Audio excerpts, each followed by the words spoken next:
자, 일본이 급하게 사신을 보내가지고 미국에게 푼돈을 쥐어주고 1차 협상을 마무리 지은 것 같습니다. 관련한 내용 보시고 이게 우리나라한테 어떤 방식으로 돌아올지 국익에 관련된 내용 분석해 보도록 할게요. 네, 일본이 미국에 총 5,500억 달러, 약 797조 원을 이제 투자하기로 약속을 했잖아요.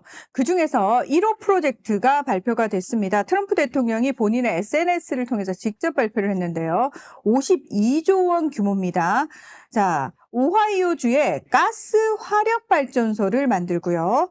텍사스주에는 원유 가스 수출 시설을 만듭니다. 그리고 조지아주에는 인공 다이아몬드 설비를 만들 생각인데요.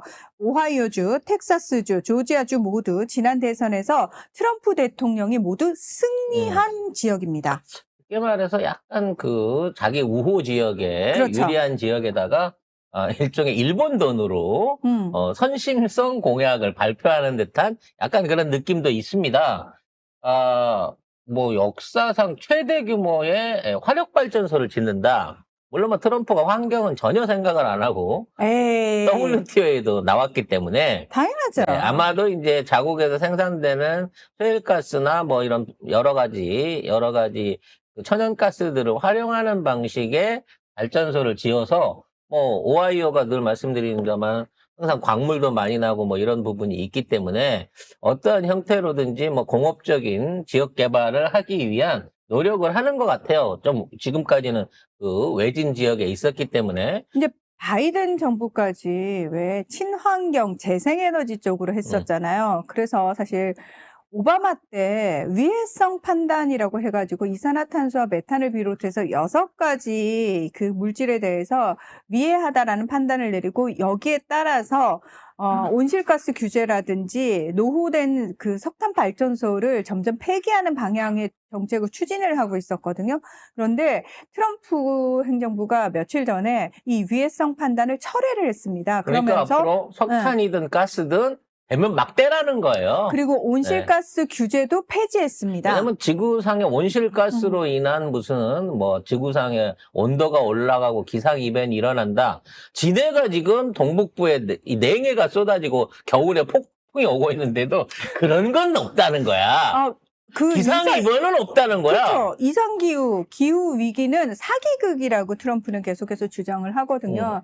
그래서 이제 한국이 석탄을 수입하기로 했어요. 이 얘기가 거기서 나온 겁니다. 그래서 뭐 당연히 그런 것과 상관없이 석탄을 장려하면서 우리가 중국을 이기고 승리하기만 하면 된다. 미국의 이익만 가져오면 된다에 오로지 사로잡혀 있다라고 보시면 될 것 같아요. 그래서 아까도 말씀드린 이 외진 오하이오에다가 역대 최대의 전기 그 화력 발전소를 지으면 그 전기는 누가 쓸 건데 뭐. 생산을 해놓고. 그거는 이제 AI 데이터 센터를 여기저기 많이 지을 거기 때문에 그거는 실리콘밸리의 요구사항이었거든요. 그래서 그거에 필요한 전력들. 그러니까 지금 미국 내에서 사람들은 무슨 생각하냐면 데이터 센터를 여기저기 지어대기 시작하면은 지금 가뜩이나 비싼 전기료가 더 올라갈 텐데 여기에 대한 공포가 있는데 걱정하지 마! 내가 그런 거 지어가지고 니들 전기료 안 올릴 거야 라는 시그널인 거죠. 콧구멍에 시커멓게 석탄 연기 좀 그렇죠. 그렇죠. 가스 어질어질 해가지고 생길 수 있는 거는 니들이 책임져. 니들이 해달라 그런 거니까. 근데 그런 걸로 가는 것 같아요. 이거 만드는데 시간이 걸리잖아요. 시간이 걸리니까 트럼프는 이게 만들어지든 안 만들어지든 간에 일단은 나는 이런 걸 가져왔고 이게 내 성과고 이게 내 관세 정책이 없었으면 불가능한 일이었고 이러니 내가 잘했다.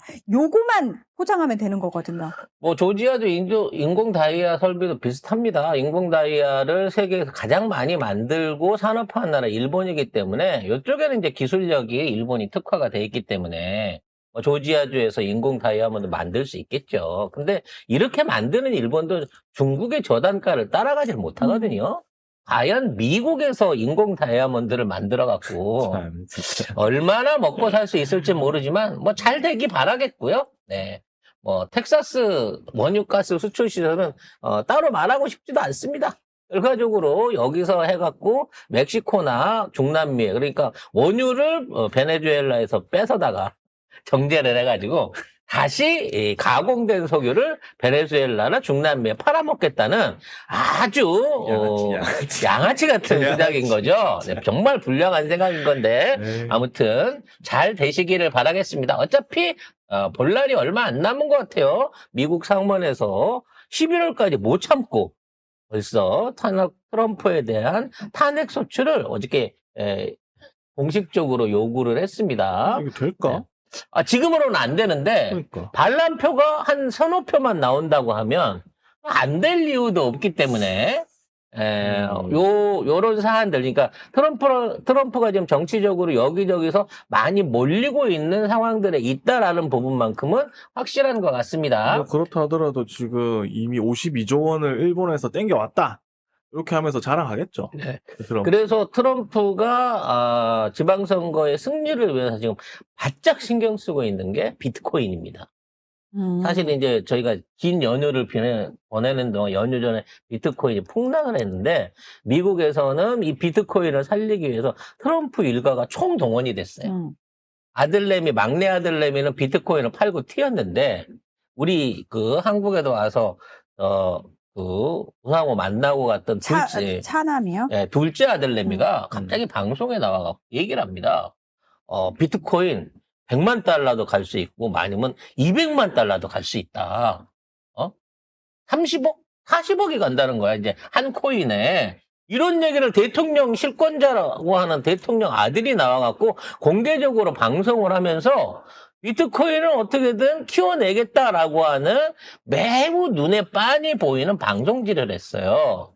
왜 그러냐면 비트코인은 공화당 당원들을 비롯한 돈 좀 있는 월가 애들한테는 일종의 주식 같은 겁니다. 다들 갖고 있는 주식 중에 하나죠.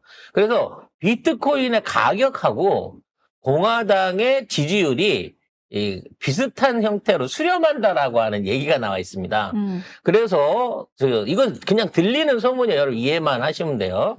비트코인 수요가 지금은 좀 빠지더라도 선거용으로 해갖고 트럼프가 극적으로 비트코인을 끌어올리려고 할 것이다라고 하는 이 일개 코인 업계의 추측이 있기는 있습니다. 문제는 비트코인을 끌어올리는 게 트럼프의 립 서비스만으로는 되지 않는다는 거죠. 비트코인을 법정화폐로 인정하는 국가가 늘어나든가 또는 중국이나 중국 정도 규모는 돼야 되겠죠. 돈 좀 있는 국가들이 비트코인에 대한 어떤 매입을 시작해갖고 뭔가 시중 안에서 이미 비트코인 너무 단가가 비싸잖아. 떨어졌다고 해도 6, 7천이니까. 그렇죠. 지금 있는 상황에서 비트코인을 다시 매입해줄 수 있는 자금의 흐름이 들어와야 되는 거야. 이건 트럼프가 가진 돈으로는 해결할 수 있는 규모가 아니라는 거죠. 이렇게 되다 보니까 비트코인에 관한 온갖 앵벌이와 가짜 정보들이 막 터져 나올 것으로 보입니다.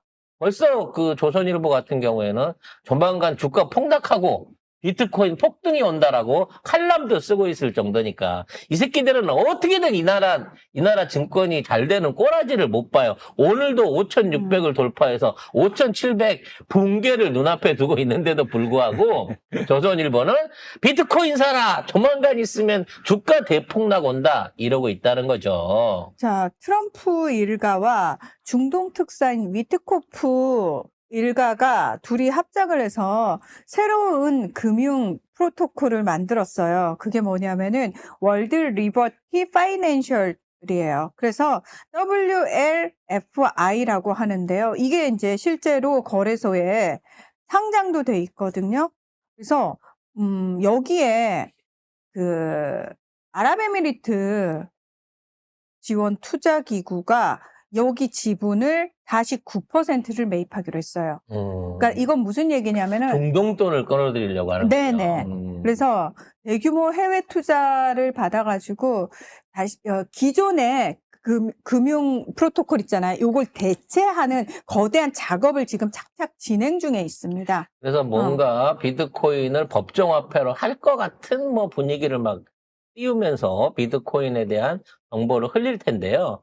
문제는 이미 한때 중국의 비트코인이었던 비트코인이 미국의 비트코인이 되었고, 그리고 미국 이외의 나머지 국가들이 비트코인에서 지금 손을 떼고 있는 입장이기 때문에 금이나 은으로 가고 있는 입장이기 때문에 과연 트럼프의 의도대로 비트코인을 다시 띄어 올릴 수 있을지 다시 1억 원이 넘는 가격으로 끌어올릴 수 있을지는 지금 입장에서는 뭐라고 섣불리 판단하기는 힘들 것 같습니다. 그래서 비트코인을 법정화폐로 지정한 엘살바도르 나이브 부켈레 대통령을 막 칭찬하면서 니들도 이 방식으로 가야 돼라고 얘기를 하는 게 뭐냐면 딴 게 아니라 본인들 꿍꿍이가 있는 거예요. 제가 그 얘기를 했잖아요.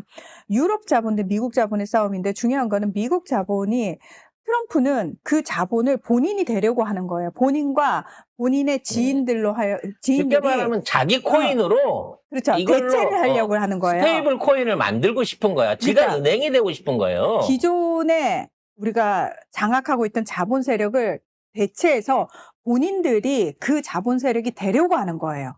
본인이 딥스테이트라고 욕했던 그 세력이 스스로 되고자 하는 거죠. 그래서 지금 트럼프는 돈이 많이 필요합니다. 선거 자금도 필요하고 미국 경제를 살리는 데도 돈이 필요하고 지 개인적으로 돈을 벌려고 하는 비트코인에도 쏟아부어줄 돈이 필요하기 때문에 삥을 뜯어야 되는 거거든요. 이런 와중에 다카이치하고 원래 받기로 한 돈의 10분의 1로 퉁을 쳤어요. 근데 저는 이건 공개적으로 뭔가 약속이 된 돈이라서 발표가 난 거고 뒷거래를 좀 하지 않았을까 싶은 생각이 좀 있거든요.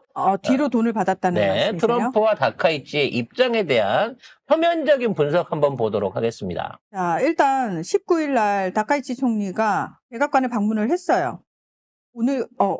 오늘이죠? 네, 백악관 방문, 이거는 예정이 돼 있었고요. 1호 같은 경우에는, 1호 프로젝트 같은 경우에는 원래 다카이치가 미국 가면서 선물로 들고 가려고 준비를 했던 부분이고요. 이것과 관련해가지고 아카자와 경제산업상이 미리 갔었는데 문제는 그 사람이 발표를 할 때는 그 얘기를 했었거든요.